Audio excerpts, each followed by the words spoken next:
Sir. ആ, ഇവനെ പോലുള്ള തെമ്മാടികളെ പിടിച്ച് പോലീസിൽ ജോലി കൊടുത്ത് ആരാണാവോ? ശിവ ശിവ. ഓ സോറി. അയാളുടെ ഒരു കീഴുദ്യോഗസ്ഥനോട് ഞാൻ അയാളെ കുറിച്ച് ഇങ്ങനെയൊന്നും സംസാരിക്കാൻ പാടില്ലായിരുന്നു അല്ലേ? It is against service ethics. ഇരിക്കെ. ആ, അല്പം കോഫി? No sir, thanks. ആ, എങ്ങനെയാ പറയാതിരിക്കുക?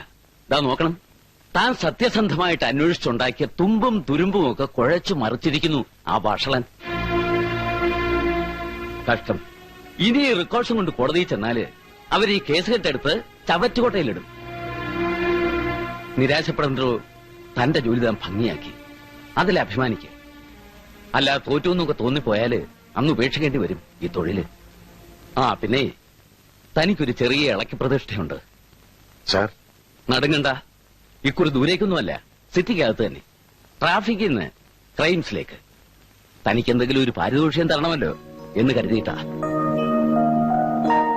Thank you sir. ആ ജയശങ്കർ, സർ. പാടില്ലാത്തതാണ്, എങ്കിലും ഞാൻ തനിക്കൊരു മുൻകൂർ വാണിംഗ് തരുന്നു. ചില വലിയ ബംഗ്ലാവുകളുടെ ഗേറ്റിൽ എഴുതി വയ്ക്കാറില്ലേ, ബിവെയർ ഓഫ് ഡോഗ്സ്, നായ്ക്കളെ സൂക്ഷിക്കുക എന്ന്? അതുപോലെ ബിവെയർ ഓഫ് ഗോവിന്ദൻ. തന്റെ ഈ പുതിയ പോസ്റ്റിങ്ങിനെ ഒരുപാട് എതിർത്തതായാള്. സൂക്ഷിക്കണം. സർ. Sorry sir. രേഖേ, എന്താ ഇത്? ഒരു മാനേഴ്സ് ഇല്ലാതെ നോക്കിയത് വന്നൂടെ? I'm really sorry daddy. It's all right sir. Thank you. ആ ജയശങ്കർ, ഓഫീസിലൊന്ന് അന്വേഷിച്ചോളൂ. നിങ്ങളുടെ പോസ്റ്റിംഗ് ഓർഡർ തയ്യാറായിട്ടുണ്ടാവും. സർ.